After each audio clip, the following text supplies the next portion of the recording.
Welcome to This Explainer. Today, we're dissecting a totally stunning narrative about human weakness, divine power, and redefining what true courage actually looks like. Seriously, if you've ever felt completely unequipped for a massive task sitting right in front of you, you're going to want to pay close attention to this one. To kick things off, I want to completely subvert your expectations. Listen to this.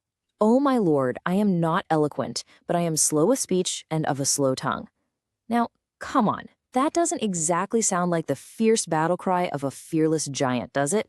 Actually, it sounds a whole lot more like someone who is deeply insecure, someone looking for literally any excuse to back out of a huge responsibility. But these are the words of Moses. Yeah, that Moses, the legendary leader, the guy who stands like an absolute titan in historical and religious texts. But as our source material beautifully points out, before he ever stood before Pharaoh, he first had to stand before God. And the one who called him knew every single hidden weakness buried inside him. Part 1, the myth of the hero.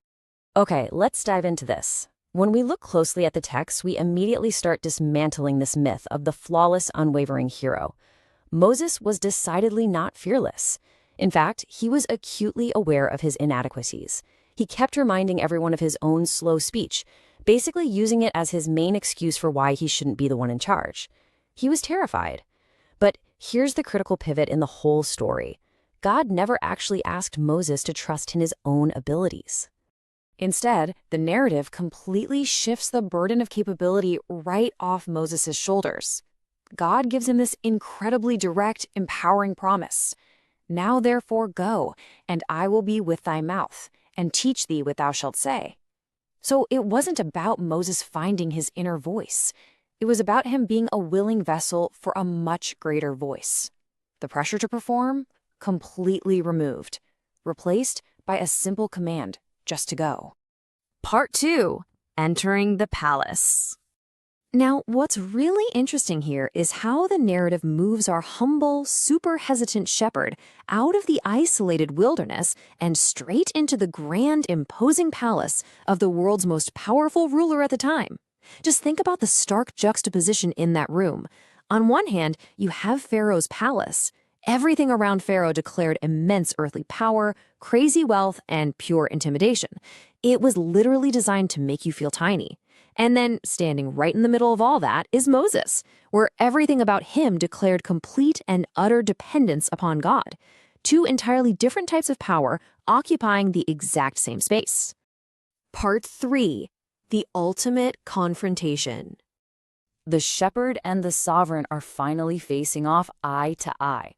As our source describes it, for one brief, heart-stopping moment, the room became totally silent. Fear whispered. Faith waited. Now, it is absolutely crucial to understand that the weakness inside Moses was still there. The trembling hadn't magically vanished the second he walked through the palace doors. But something infinitely greater had arrived with him. The presence of God had entered the room. Breaking that heavy, suffocating silence, Moses delivers a bold, uncompromising demand. "Thus saith the Lord God of Israel, let my people go, that they may hold a feast unto me in the wilderness." It's steady, it's direct. He's doing exactly what he was instructed to do, projecting a commanding presence despite all that inward trembling. But man, the pushback from the throne is instantaneous. Pharaoh arrogantly fires back, "Who is the Lord that I should obey his voice?" This right here is the absolute apex of the conflict. It is an intense, undeniable clash of authorities. You've got earthly supremacy flat out challenging divine decree. And this brilliantly illustrates a core theme of our source text. What Pharaoh simply could not see through his own arrogance was that this was never merely a battle between two men. It wasn't just Moses versus Pharaoh. No, this was the eternal God confronting human pride. Moses was just the microphone. God was the one doing the speaking. Part 4, redefining true courage. So the crucial point is that we're shifting now from the historical events of the narrative to a really profound internal takeaway. This is where we start redefining true courage, totally changing how we view bravery. Courage is not the absence of fear. Courage is choosing obedience while fear still knocks at the door. I absolutely love how this shatters that idealized Hollywood version of the fearless hero. You do not have to be unafraid to be courageous. You just have to make the choice to move forward anyway, even when your knees are practically knocking together. Our source lays out the mechanics of this so beautifully. It tells us that God actively, and very often, chooses weak vessels. Why? So his power alone receives the glory. It completely removes the human ego from the equation. Now, when Moses spoke, the king's heart was hardened, and Pharaoh actually walked away believing he had won that round. But God's purpose could never be stopped. As the text emphatically points out, heaven had already written the ending. Let's move along and see how this builds, because this reveals such a powerful truth. The first step of obedience often looks entirely like failure. Think about it. Moses asked for the people to go, and Pharaoh immediately said, "No way." It looked like a total, absolute defeat on day one. Yet, as we know, that exact moment of apparent failure becomes the beginning of God's greatest miracles. The outcome isn't always immediate, for sure, but that trembling obedience, that's the required spark. Which brings us to this beautiful, incredibly profound final contrast. History remembers Moses as one of God's greatest leaders, a monumental, untouchable figure basically carved in stone.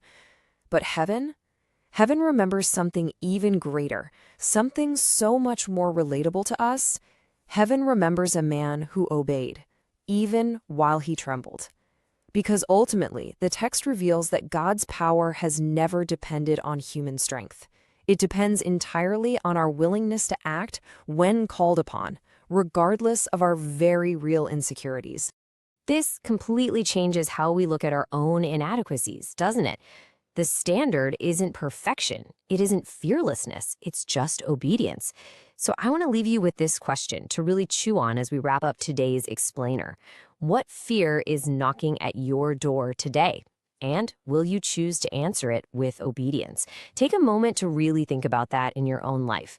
Thanks for learning with me today. Keep asking questions, keep seeking understanding, and I'll catch you in the next explainer.